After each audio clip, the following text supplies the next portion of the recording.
When do you finally give antibiotics? In the prophylactic setting, no, with the evidence available now.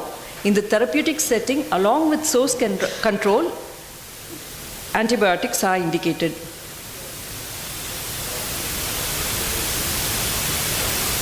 So if the first question is when, now what antibiotic? This has to be treated as a complicated intra-abdominal infection. So the coverage for gram-negative, gram-positive, and the gram-positive should be based on what your local epidemiological study is going to be, and also for anaerobic. So is there anything apart from the routine surveillance cultures which are often negative, and fine needle aspiration which is advocated, and surgical specimens with cultures for us to diagnose pancreatic infections any non-invasive way? There have been several studies of late which measure procalcitonin if it's going to be more than 1.8 nanogram on 2 consecutive days with an accuracy of 90%. They were able to diagnose the risk of pancreatic infection. There is another important aspect in managing these patients. There is a significant risk of more than 25% of these patients develop bacteremia or a respiratory infection during their hospital stay within the first 2 weeks.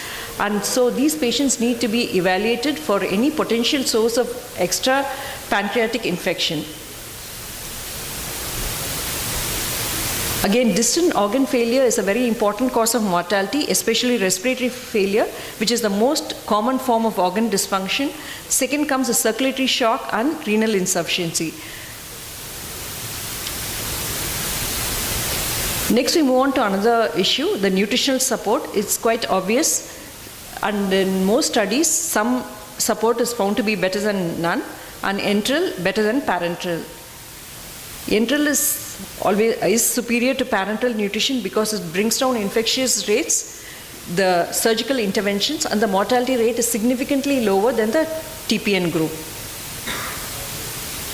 Coming to specific issues is nasogastric and nasojejunal. There's the nasojejunal, which has been advocated earlier on, better than the nasogastric. Now there's found to be no difference because there's no difference in the pain on refeeding, rates on the intestinal permeability and the endotoxemia, and finally the infectious complications between the nasojejunal group and the nasogastric tube. So is there any specific type of diet like the semi-elemental or polymeric diet which is better? Recent meta-analysis of more than 1,000 patients have shown no difference in the tolerance rate, infectious complications or mortality when the patient is given a semi-elemental diet.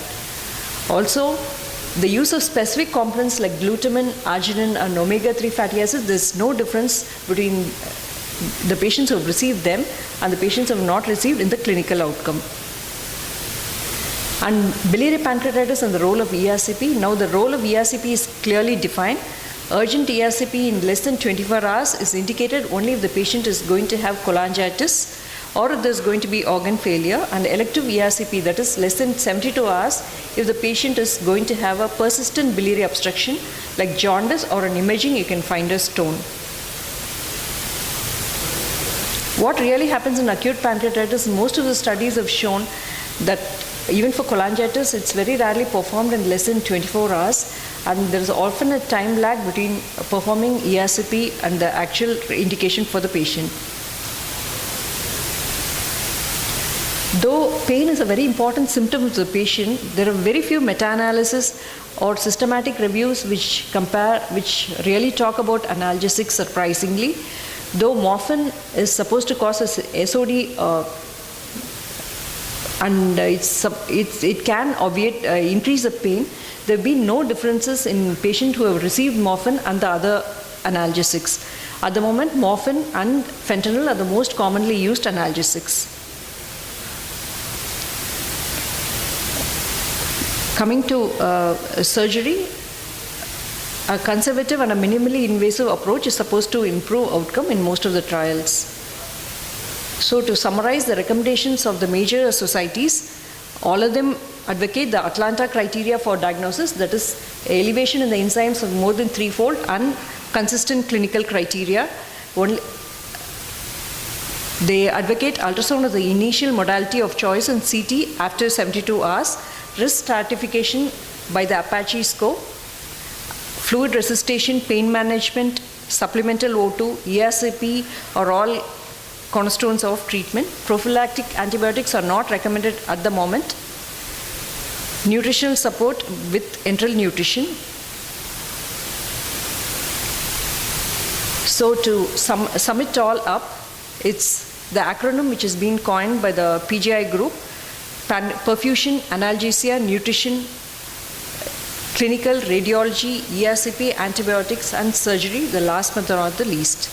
So to conclude, acute pancreatitis can be evaluated apart from the Apache by the SIRS and the BICEP score. The role of antibiotics and antifungal prophylaxis is uncertain. There is a definite benefit of enteral nutrition versus TPN. There is no role for probiotics at the moment, and a conservative strategy is considered the superior strategy now. So, the year 323 BC, if Alexander had not died due to acute alcoholic pancreatitis, the history of the world might have changed. Thank you very much. I would thank Dr. Shanti Vijayaraghavan for being so elaborate in the management of acute pancreatitis. I would like from the audience to have any questions regarding acute management of acute pancreatitis. Role for early ERCP and US role in acute pancreatitis.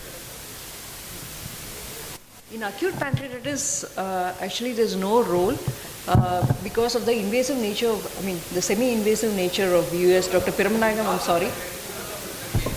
Sorry?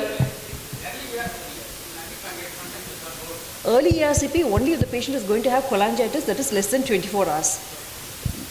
Otherwise, if the more than 72 hours, if the patient doesn't have cholangitis or organ failure, and the patient is supposed to have, most of the stones generally pass out. So the patient is going to have a persistent biliary obstruction. The patient is either going to have jaundice, or on imaging you are going to have stones. Only then you are going to do a ERCP after 72 hours. Otherwise, it increases the infectious rates and increases the morbidity, and also lengthens the hospital stay of the patient.